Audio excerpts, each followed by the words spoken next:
নমস্কার, খবর পড়ছি Kolkata news TV YouTube channel থেকে। আজকের বিশেষ খবর। সুপ্রিম নির্দেশে আজ ফের নিট ইউজি বসছেন গ্রেস পাওয়া ১,৫০০ পড়ুয়া। গণপিটুনির ঘটনায় পুলিশের ভূমিকায় ক্ষুব্ধ মমতা, নজরদারি বাড়ানোর নির্দেশ। কয়লা কেলেঙ্কারিতে অনেকের হাত কালো হয়ে গিয়েছে, তীব্র আক্রমণে প্রধানমন্ত্রী। লোকসভায় প্রধানমন্ত্রী ভাষণের সময় লাগাতার স্লোগান বিরোধীদের। প্রশ্নপত্র ফাঁস রুখতে বদ্ধপরিকর, নিট নিয়ে মুখ খুললেন। এবারে আসছি বিস্তারিত খবরে। তার আগে অনুরোধ করব আমাদের চ্যানেলটি অবশ্যই সাবস্ক্রাইব করুন।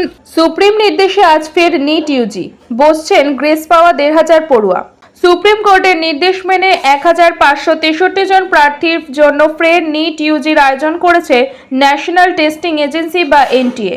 রবিবার ২৩শে জুন দ্বিতীয়বার মেডিকেলের সর্বভারতীয় প্রবেশিকায় বসবেন তারা, যা শুরুর মুখে বদলানো হলো ৬টি পরীক্ষা কেন্দ্র।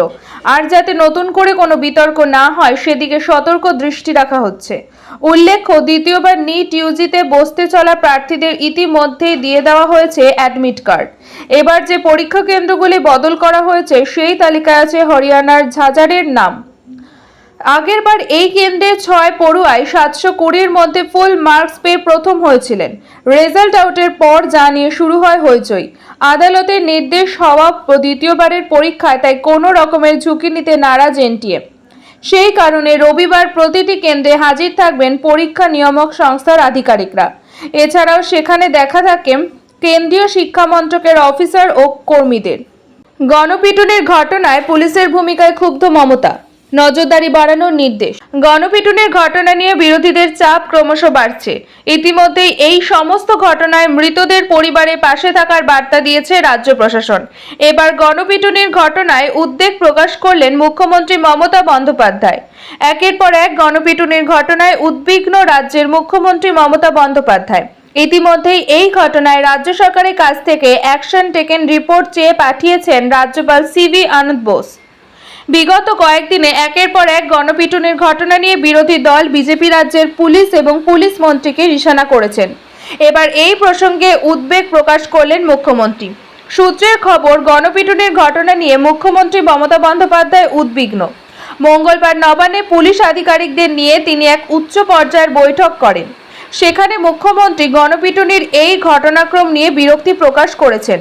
পুলিশ কর্তাদের উদ্দেশ্যে তার সাফ কথা, কোনোভাবেই এই ধরনের ঘটনা বরদাস্ত করা যায় না। তিনি বললেন, পুলিশকে আরও সতর্ক থাকতে হবে, পুলিশের চোখ খুলে রাখতে হবে, পুলিশের টহলদারি বাড়াতে হবে। সূত্রের আরও দাবি, এই দিন ওই বৈঠকে গোয়েন্দা ব্যর্থতা নিয়েও প্রশ্ন তুলেছেন মুখ্যমন্ত্রী। এডিজি, আইন শৃঙ্খলা সহ পুলিশের উচ্চ পর্যায়ের আধিকারিকরাও বৈঠকে ছিলেন। তাদের মমতা বলেন, পুলিশ প্রশাসনের এই বিষয় নিয়েও আরও বেশি সতর্ক থাকা উচিত ছিল। এ ধরনের ঘটনা কোনোভাবে মেনে নেওয়া হবে না, পুলিশের নজরদারি আরও বাড়াতে হবে। তার প্রশ্ন, কেন অভিযোগ পাওয়ার পরেও পুলিশ বসে থাকবে? কেন বারবার পুলিশ নিষ্ক্রিয়তার প্রশ্ন উঠবে? কেন বারবার পুলিশ নিষ্ক্রিয়তার প্রশ্ন উঠবে? এর আগে বিজেপি নেত্রী অগ্নিমিত্রা পল বাংলার মুখ্যমন্ত্রী মমতা বন্দ্যোপাধ্যায়ের সমালোচনা করে বলেছেন, রাজ্যে একের পর এক ঘটনা ঘটে যাচ্ছে। এখন কি করছেন রাজ্যের পুলিশ মন্ত্রী? রাজ্য কোন দিকে যাচ্ছে? রাজ্যের মুখ্যমন্ত্রী তথা পুলিশ মন্ত্রী নিজের চোখে কাপড় বেঁধে গান্ধারীর ভূমিকা পালন করছেন। সব মিলিয়ে গণপিটুনির ঘটনায় রাজ্যের মুখ্যমন্ত্রী যখন প্রশ্নের মুখে, ঠিক তখনই তৎপর হয় মমতা। কয়লা কেলেঙ্কারিতে অনেকের হাত কালো হয়ে গিয়েছে, তীব্র আক্রমণে প্রধানমন্ত্রী। কয়েকজনের দুঃখ বুঝতে পারছি, প্রধানমন্ত্রী। লোকসভায় প্রধানমন্ত্রীর ভাষণের সময় লাগাতার স্লোগান বিরোধীদের।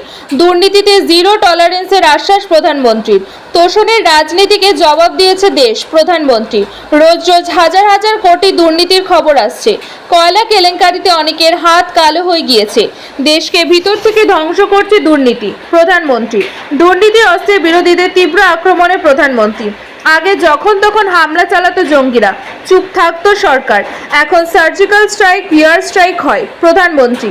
জম্মু কাশ্মীরে ৩৭০ ধারা লোপের প্রসঙ্গ টেনে বিরোধীদের জবাব প্রধানমন্ত্রী। এখন কাশ্মীরে পাথর বৃষ্টি বন্ধ হয়েছে, গণতন্ত্র প্রতিষ্ঠা হয়েছে। ৩৭০ ধারা জম্মু কাশ্মীরের অধিকার ছিনিয়ে নিয়েছিল। কংগ্রেস জামানায় ১ টাকায় ৭৮ পয়সায় দুর্নীতি হতো। জনমত বোঝার চেষ্টা করুন, বিরোধীদের কড়া বার্তা মোদির। লোকসভায় প্রধানমন্ত্রীর ভাষণের সময় লাগাতার স্লোগান বিরোধীদের। কয়েকজনের দুঃখ বুঝতে পারছি প্রধানমন্ত্রী। লোকসভায় প্রধানমন্ত্রী ভাষণের সময় লাগাতার স্লোগান বিরোধীতে। দুর্নীতিতে জিরো টলারেন্সের আশ্বাস প্রধানমন্ত্রী। তোষণের রাজনীতিকে জবাব দিয়েছে দেশ। প্রধানমন্ত্রী রোজ রোজ হাজার হাজার কোটির দুর্নীতির খবর আসছে। কয়লা কেলেঙ্কারিতে অনেকের হাত কালো হয়ে গিয়েছে। দেশকে ভিতর থেকে ধ্বংস করেছে দুর্নীতি। প্রধানমন্ত্রী দুর্নীতি অস্ত্রে বিরোধীদের তীব্র আক্রমণে প্রধানমন্ত্রী। আগে যখন তখন হামলা চালাতো জঙ্গিরা, চুপ থাকতো সরকার। এখন সার্জিক্যাল স্ট্রাইক, এয়ার স্ট্রাইক হয়। প্রধানমন্ত্রী জম্মু কাশ্মীরে 370 ধারা লোপের প্রসঙ্গ টেনে বিরোধীদের জবাব প্রধানমন্ত্রী। এখন কাশ্মীরে পাথর বৃষ্টি বন্ধ হয়েছে, গণতন্ত্র প্রতিষ্ঠা হয়েছে। 370 ধারা জম্মু কাশ্মীরের অধিকার ছিনিয়ে নিয়েছিল। কংগ্রেস জামানায় 1 টাকায় 78 পয়সায় দুর্নীতি হতো। জনমত বোঝার চেষ্টা করুন। বিরোধীদের কড়া বার্তা মোদির। প্রশ্নপত্র ফাঁস রুখতে বদ্ধপরিকর। নিট নিয়ে মুখ খুললেন। তৃতীয় মোদী সরকারের প্রথম সংসদ অধিবেশনে ভাষণ দিচ্ছেন প্রধানমন্ত্রী। সংসদের নিম্নকক্ষ লোকসভায় রাষ্ট্রপতির ভাষণের ওপর ধন্যবাদ জ্ঞাপন প্রস্তাবে ভাষণ দিচ্ছেন নরেন্দ্র মোদী। সর্বভারতীয় মেডিকেল পরীক্ষায় কারচুপি, অগ্নিপথ প্রকল্প সহ বিভিন্ন ইস্যু নিয়ে এবার সংসদ অধিবেশন উত্তাল হয়েছে। সেই সব বিষয় নিয়ে প্রধানমন্ত্রী কি বললেন সেদিকে নজর আছে। প্রশ্নপত্র ফাঁস নিয়ে উদ্বেগ প্রকাশ করেছেন রাষ্ট্রপতি দ্রৌপদী মুর্মু।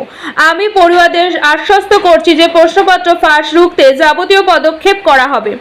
নিট কারচুপির ক্ষেত্রেও ইতিমধ্যে দেশের বিভিন্ন প্রান্ত থেকে গ্রেফতার করা হচ্ছে। এখন ড্রামাবাজি করে সহানুভূতি পাওয়ার চেষ্টা করছেন। একটা বাচ্চা স্কুল থেকে জোরে জোরে কাঁদতে শুরু করেছে। মাও ভয় পেয়ে যান। বাচ্চা বলছে যে স্কুলে মেরেছে। তখন মা প্রশ্ন করেন যে কি হয়েছে। বাচ্চাটা খুব কাঁদছিল। বাচ্চাটা এটা বলেনি যে কারো মা তুলে গালাগালি দিয়েছিল, কারো বই ছিঁড়ে দিয়েছিল, শিক্ষককে চোর বলেছিল।